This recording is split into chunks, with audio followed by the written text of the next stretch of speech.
अस्सलाम वालेकुम दोस्तों, मेरा नाम है अली उमर हमेशा की तरह मौजूद है दाऊद और आप देख रहे हैं जिस वक्त क्रिकेट लवर अली शो को देखना तो बनता है। दूसरे लोग से बात करने जा रहे हैं, बात करेंगे आज आपके साथ टॉप ग्रीन न्यूज का सेगमेंट आपसे शेयर करेंगे। नंबर 1 पे आप लोग से बात करने जा रहे हैं जो बस अपडेट आ रही है ऑस्ट्रेलिया टूर ऑफ पाकिस्तान को लेकर। अब क्या अपडेट है, क्या स्टोरी है, वो आप लोग से शेयर करेंगे। बात करेंगे एक आपके साबिक खिलाड़ी हैं, उन्होंने ये कहा कि सरफराज अहमद को कोई क्रेडिट नहीं जाता, बाबर आजम ने क्रेडिट दिया था सरफराज अहमद को। ये क्या स्टोरी है वो आपको बताएंगे।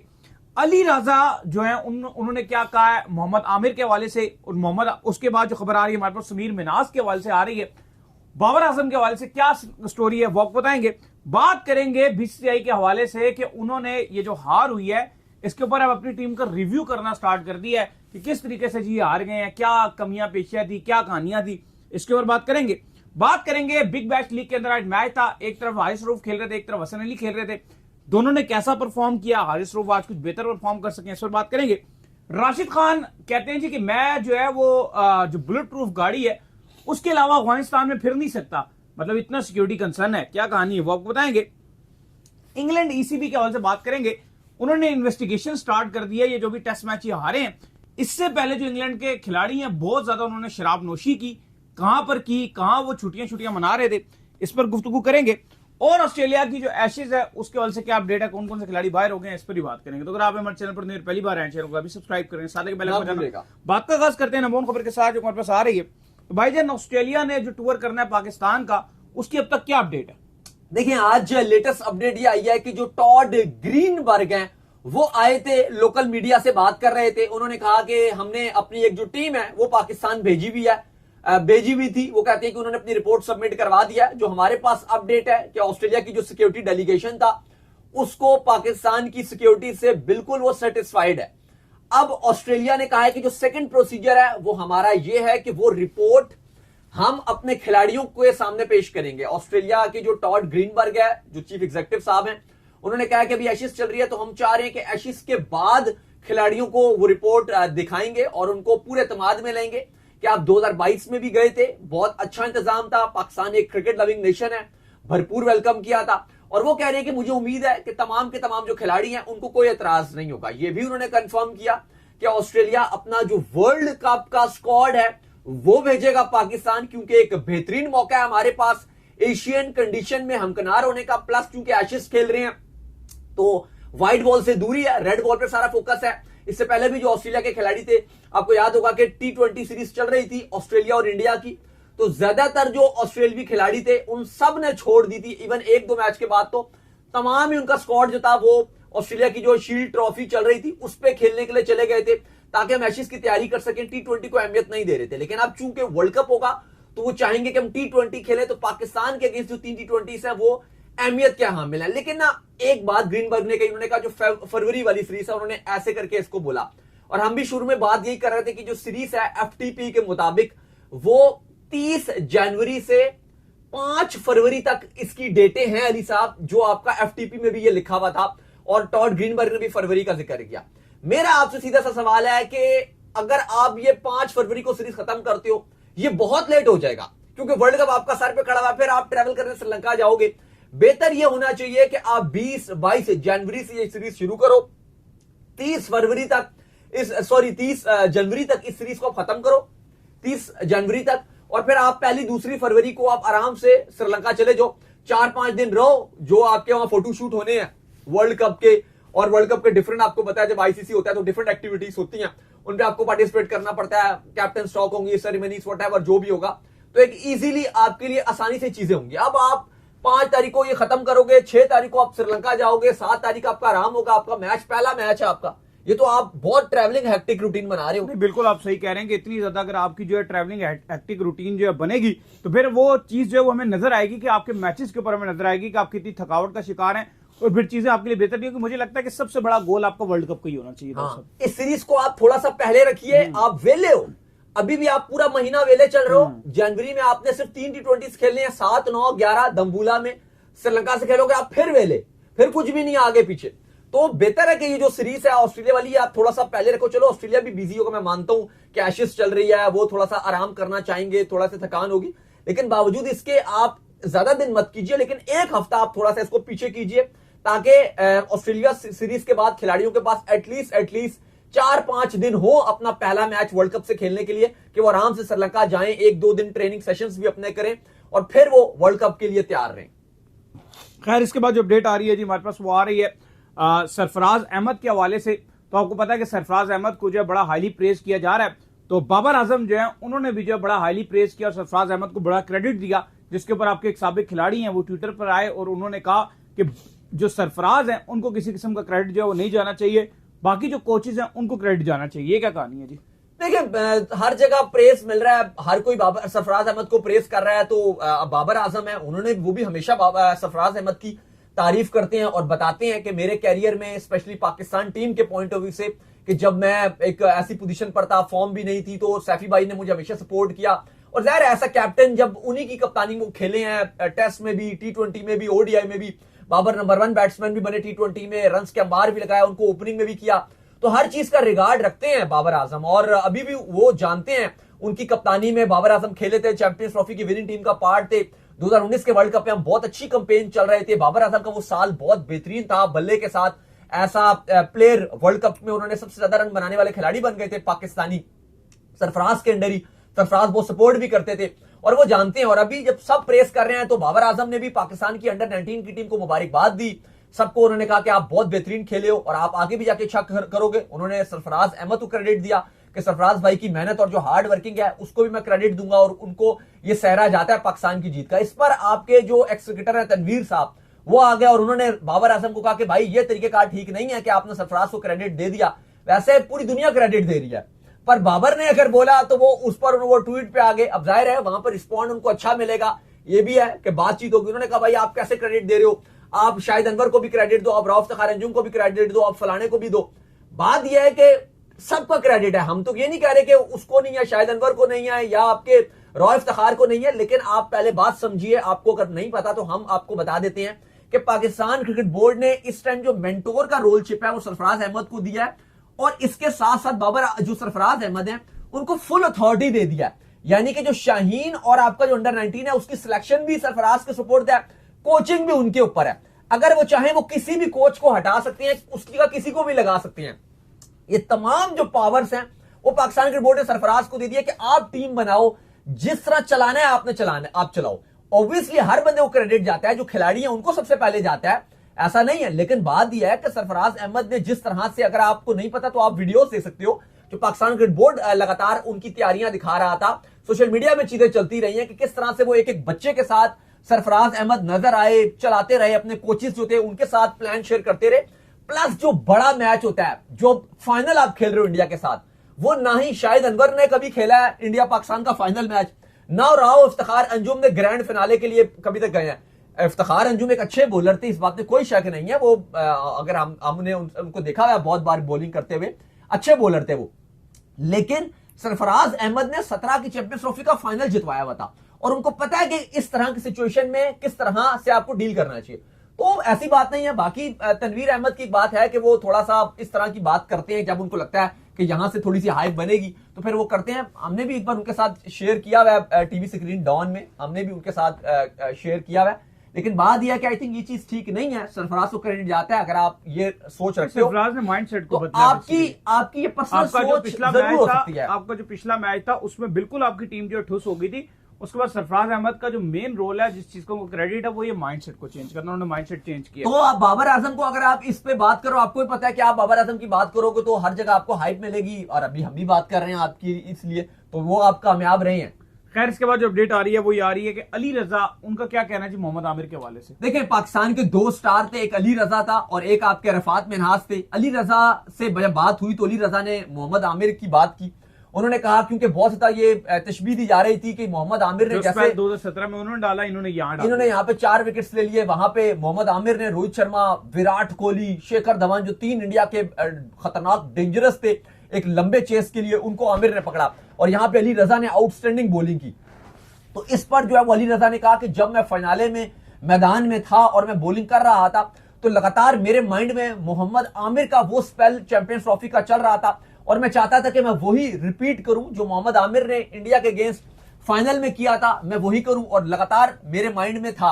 और अली रजा को मोहम्मद आमिर से बहुत ज्यादा इस फाइनल से पहले, ये चलो अभी तो पाकिस्तान जीत के बहुत बात हो रही है, लेकिन इसके अलावा भी सोशल मीडिया में अली रजा को मोहम्मद आमिर से बहुत तशबीह दी जाती है। वो इसलिए बिल्कुल स्किनी से है ना, जैसे आमिर थे शुरू में, वैसे अली रजा भी हैं बिल्कुल एग्जैक्टली वही मोहम्मद आमिर की तरह सूखे से, छोटे से, पेस भी उसी लेवल का, स्किनी से, बिल्कुल वो छोटा सा मुंह और बिल्कुल बच्चा सा नजर आता था। जैसे मोहम्मद आमिर आए थे, थोड़े लंबे लंबे बाल थे, इनके बाल छोटे हैं, तो वो एक चीज नजर आती है।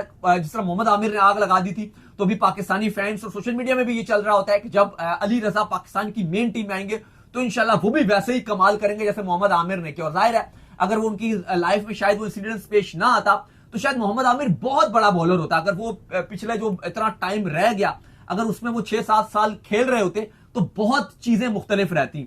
उसी वजह से मोहम्मद आमिर ने फिर रेड बॉल को छोड़ भी दिया, क्योंकि फिटनेस उनकी इतनी अच्छी नहीं थी। क्योंकि मेरा आज ये मानना है कि मोहम्मद आमिर T20 फॉर्मेट में सबसे खराब है। अगर आप कंपैरिजन करते हो T20, ODI और टेस्ट, 3 फॉर्मेट रखते हो, मुझे लगता है कि मोहम्मद आमिर का सबसे जो बेस्ट फॉर्मेट है, जिसमें मुझे मजा आता है उनको देखते हुए, जिस पर उन्होंने इंपैक्ट डाला है, मजा छोड़ो इंपैक्ट डाला है, वो रेड बॉल में 50 विकेट लेने वाले फास्टेस्ट फास्ट बॉलर बने थे पाकिस्तान की तरफ से। फिर अगर आप ओडीआई में बात करो, 2019 का वर्ल्ड कप उनका लीडिंग विकेट टेकर गए, बेहतरीन बॉलिंग की, वो उनका ज्यादा बेहतर फॉर्मेट गया एज कंपैरिजन अगर आप T20 की बात करो। तो दूसरी तरफ जो है वो आपके अरफात मिनास के छोटे भाई जिनका नाम है समीर मिनास, उनकी बड़ी हाइप रही, उन्होंने बड़ी कमाल किस्म की बैटिंग किया। मोहसिन नकवी ने उनको बड़ा प्रेज किया, हर जगह उनके चर्चे रहे।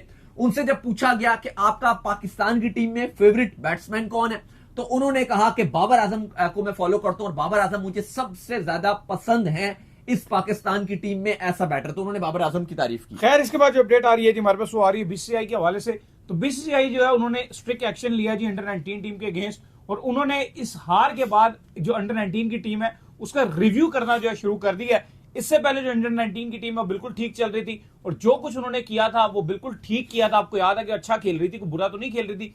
सिर्फ फाइनल में जो है पाकिस्तान के हाथों शिकस्त हुई है, जिसके बाद बीसीसीआई ने इसका रिव्यू करने का फैसला कर लिया जी। देखिए, हारो तो हारो, इज्जत ना उतारो। इतनी बुरी तरह अगर आप हारोगे तो सवाल उठ जाते हैं, और बीसीसीआई अब एक्शन में आ गया और बीसीसीआई ने सख्त फैसला लेने का फैसला किया।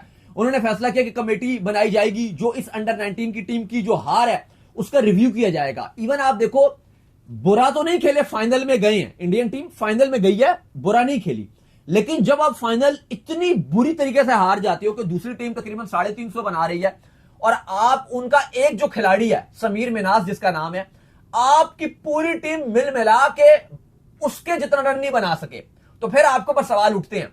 अब हुआ यह था, मैं अगर आपको बताऊं, 2023 का एशिया कप था, इंडिया और श्रीलंका का। श्रीलंका फाइनल तक गई थी, श्रीलंका टीम फाइनल तक गई थी, लेकिन श्रीलंका जब हार गया 50 रन पे ऑल आउट होगी, तो उसके बाद श्रीलंका ने एक कमेटी बनाई थी वहां पर, जिस पर कप्तान को भी सैक किया गया, कप्तान के अगेंस्ट भी वो बात की गई, और वो शनाका के लिए डरावना ख्वाब वो आपका साबित हुआ। 50 पे ऑल आउट होगी तो कमेटी बनाई गई और पूरी परफॉर्मेंस रिव्यू की गई।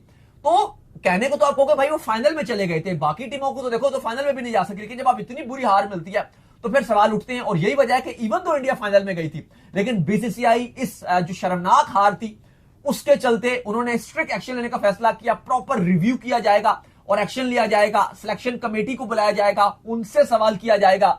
अगर आप सिलेक्शन की बात करो, बड़े बड़े नाम थे, आयुष माथरे जैसे प्लेयर, सूर्यवंशी जैसे प्लेयर, जिसको कहा जा रहा था इंडियन मीडिया की तरफ से ये 14-14 साल खेलेगा, कहा जा रहा था कि भाई ये तो इतना बड़ा खिलाड़ी है कि ये कर देगा वो कर देगा, और अच्छा खिलाड़ी भी, इस बात में कोई शक नहीं है। लेकिन जब इस तरह की पाकिस्तान के खिलाफ, जो आपको बिल्कुल पैसा भी नहीं, ना कोई आईपीएल के कॉन्ट्रैक्ट्स, कुछ भी नहीं, और इतनी शानदार परफॉर्मेंस दिखाई है, तो अब उन्होंने फैसला कर लिया है कि अब इंडियन टीम के अगेंस्ट जो अंडर 19 टीम का उनके जो कोचेस हैं, उनकी सिलेक्शन कमेटी है, प्रॉपर रिव्यू किया जाएगा, और फिर जो हार का कसूरवार होगा उसके अगेंस्ट एक्शन भी लिया जाएगा। खैर जिसके बाद हमारे पास अपडेट आ रही है वो आ रही है हारिस रऊफ के हवाले से और हसन अली के हवाले से। तो आज जो मुकाबला था वो एक तरफ जो हारिस रऊफ खेल रहे थे और एक तरफ जो हसन अली की जो टीम है वो खेल रही थी। लेकिन हारिस रऊफ की जो टीम है उन्होंने आज बड़ा जबरदस्त परफॉर्म किया, ना सिर्फ परफॉर्म किया बल्कि मैच भी जो है वो जीत कर ले गए। आज बड़ी कमाल किस्म की बॉलिंग भी जो हारिस रऊफ की तरफ से देखने को मिली। 28 रन दिए जी उन्होंने आज। देखिए, आज मैच था एडिलेड स्ट्राइकर्स और मेलबर्न स्टार्स का। पहले बल्लेबाजी की एडिलेड स्ट्राइकर्स ने, जहां उन्होंने 155 रन बोर्ड पे लगाया 8 विकेट के नुकसान पे। हारिस रऊफ ने बड़ी बेहतरीन गेंदबाजी की, 3 खिलाड़ी आउट किए, और जब मेलबर्न स्टार्स बैटिंग करने के लिए आया तो उन्होंने तकरीबन आसानी टारगेट चेस कर लिया। स्टॉइनिस लगातार बल्ले के साथ और कैप्टनसी बड़ी बेहतरीन कर रहे हैं। 18 ओवर्स में ये 161 रन बनाकर टारगेट चेस कर लिया, छक्का मार के फिनिश किया, और इस तरह से स्टॉइनिस ने नॉट आउट 32 बनाया और मैच अपने नाम कर लिया 6 विकेट से। अगर बात की जाए तो पाकिस्तान के हसन अली और हारिस रऊफ दोनों ही खेल रहे थे, बॉलिंग दोनों ने अच्छी की। हसन अली की ने अपनी टीम की तरफ से 3 ओवर्स में 25 रन देके 2 खिलाड़ी आउट किए, लेकिन ऐसा लगा कि हसन अली की टीम का कोई और खिलाड़ी उनका साथ निभाने को तैयार नहीं था। बाकी ऑलमोस्ट विकेट लेस ला, एक विकेट ओवरटन ने जरूर ली 4 ओवर में 39 रन देके। बात अगर की जाए तो बाकी भी एक रन आउट हो गया। बहुत ही बेकार किस्म की गेंदबाजी हमें देखने को मिली जो हसन अली की टीम थी एडलेड, लेकिन हसन अली ने अच्छी बॉलिंग की। दूसरी तरफ अगर आप हारिस रऊफ की बात करो तो उन्होंने बड़ी बेहतरीन किस्म की गेंदबाजी की, 4 ओवर में 28 रन देके 3 खिलाड़ी आउट किए और हसन अली की जो एडलेड स्ट्राइकर्स थी उनको उसको दबोच के रखा और पूरी टीम को 155 रन से आगे जाने नहीं दिया। बड़ी बेहतरीन किस्म की गेंदबाजी हारिस रऊफ दिखा रहे हैं। हम देख रहे हैं कि बिग बैश में, पिछले मैच में भी उन्होंने ठीक ठाक बॉलिंग की थी, इसमें भी ठीक ठाक बॉलिंग किया। और अली साहब शादाब खान भी लगातार आउटस्टैंडिंग परफॉर्मेंसेस दिखा रहे हैं। पिछले मैच में आपको पता है 4 आउट किए थे, बड़ी जबरदस्त बॉलिंग उन्होंने की थी। हसन अली ठीक ठाक बॉलिंग कर रहे हैं, बुरी नहीं कर रहे। बाबर आजम की शुरू में फॉर्म नहीं थी, फिर अब उन्होंने भी लास्ट मैच में 50 बना के अपनी भी फॉर्म हासिल कर ली। तो पाकिस्तानी प्लेयर्स अब बिग बैश में आहिस्ता आहिस्ता डोमिनेट करना शुरू हो गए। खैर इसके बाद जो अपडेट आ रही है वो आ रही है राशिद खान के हवाले से। अपडेट ये आ रही है कि राशिद खान का ये कहना है कि भाई मैं जब अफगानिस्तान के अंदर होता हूं तो मैं बुलेट प्रूफ जो गाड़ी है वो मैंने रखी होती है और उसके बगैर जो है मैं निकलता नहीं हूं। और आप जो है कभी भी वहां पर किसी गलत टाइम पर गलत जगह पर नहीं हो सकते, क्योंकि अफगानिस्तान में सिक्योरिटी के मामले में कुछ पता नहीं होता कि कब क्या हो जाए। और यही वो टीम थी जो कि पाकिस्तान में, आपको पता है कि क्या रीजन डिफरेंट पॉलिटिकल रीजन बनाकर जो है ये सीरीज खेलने के लिए नहीं आए थे, लेकिन अफगानिस्तान में जिस वक्त ये होते हैं तो ये बुलेट प्रूफ गाड़ी में फिरते हैं, क्योंकि हमें पता है कि अफगानिस्तान के हालात कभी भी बिगड़ जाते हैं। देखिए राशिद खान कीवन पीटरसन से बात कर रहे थे और वो बड़ा ही खौफनाक किस्म का और हॉरेबल किस्म के रिएक्शंस भी दे रहे थे।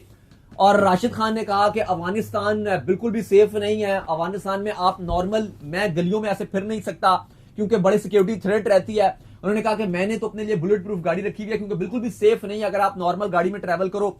इस तरह की उन्होंने बातें की। अब बात यह है कि अफगानिस्तान ऐसे बोल रहा होता है जी कि हम पाकिस्तान नहीं आएंगे, पाकिस्तान में हमें मसला हो जाएगा, हमें ये हो जाएगा, हमें वो मसला हो जाएगा। तो फिर बात यह है कि आप फिर खुद सुन लीजिए राशिद खान क्या बोल रहे हैं।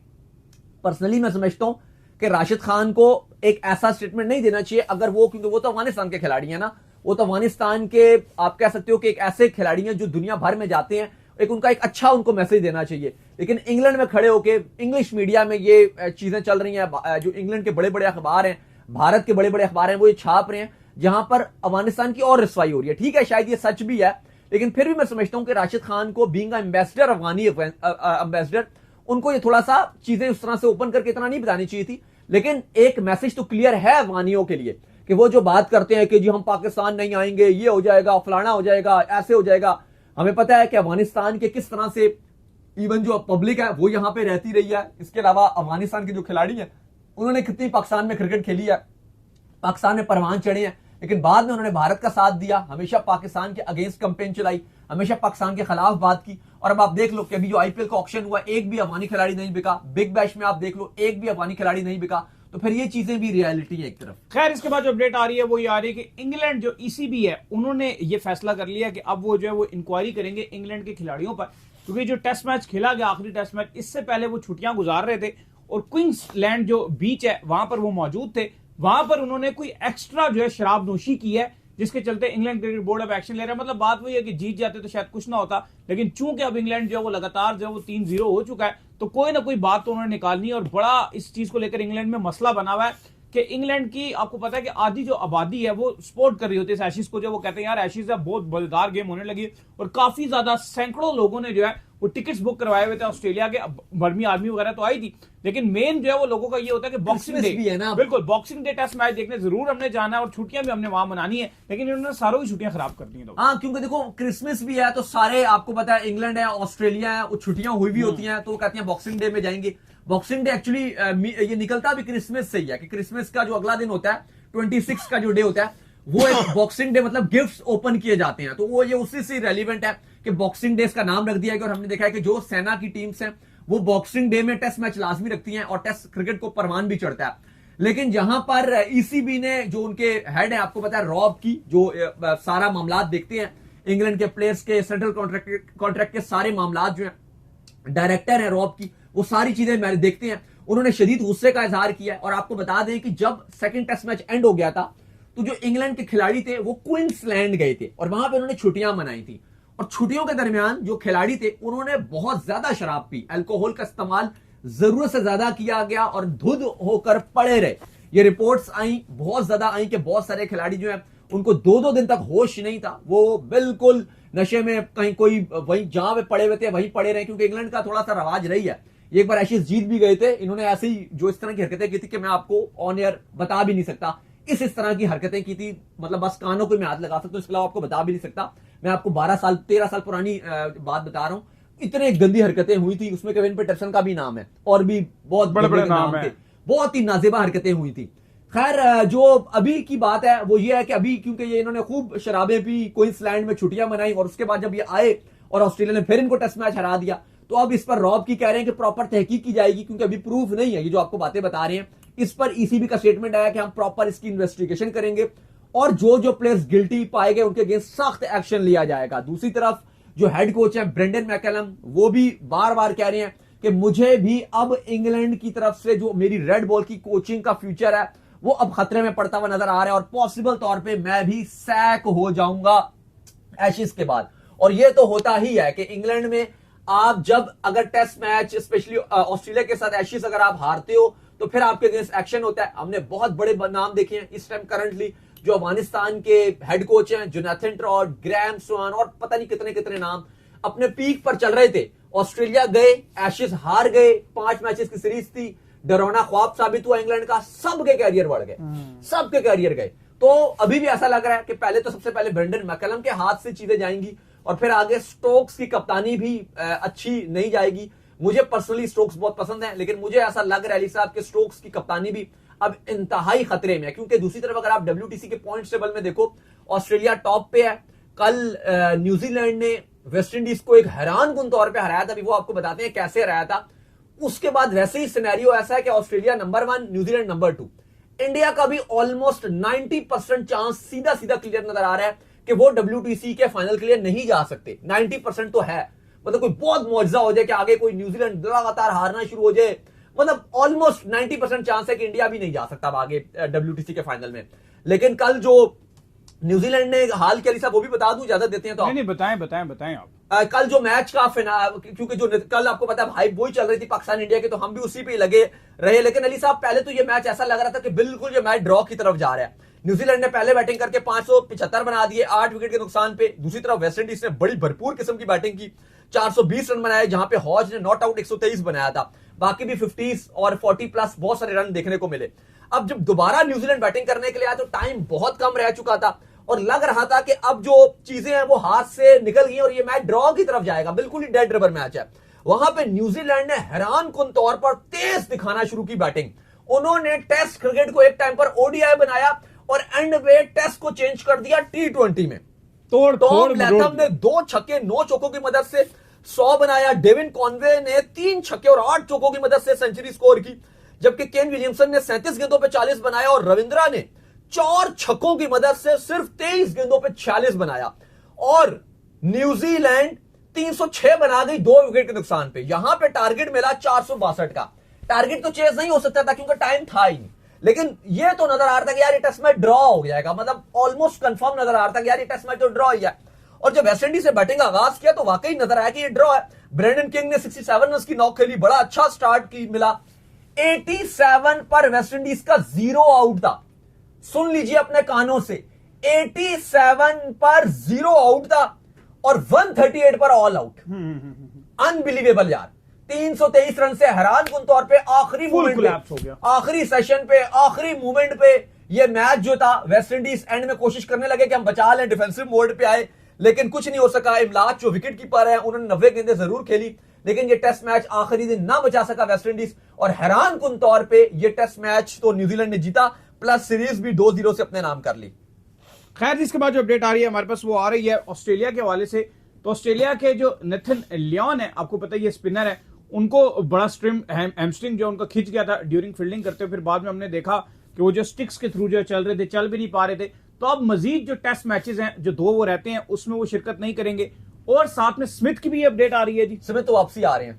क्या अपडेट है बताएं? देखिए बड़ी अपडेट है ऑस्ट्रेलिया की, आपको पता है पैट कमिंग्स ने ऑलरेडी बता दिया था कि जब मैच के बाद ही वो आए थे, उन्होंने कहा था बस जी सीरीज हम जीत गए हैं, मैं एक टेस्ट मैच के लिए आया था, 2 में स्मिथ ने कप्तानी कर ली, मैं बस आज के लिए आया था, ये भी हम जीत गए, सीरीज हमारे नाम हो गई है। मैं जा रहा हूं भाई, अब मैं मजीद एशेज इस सीजन की नहीं खेलूंगा, क्योंकि मेरा वैसे ही हल्का फुल्का जो है वो स्ट्रेस इंजरी चल रही है। मैंने फिर भी थोड़ा बहुत रिकवर कर गया था, तो मैंने खेल लिया।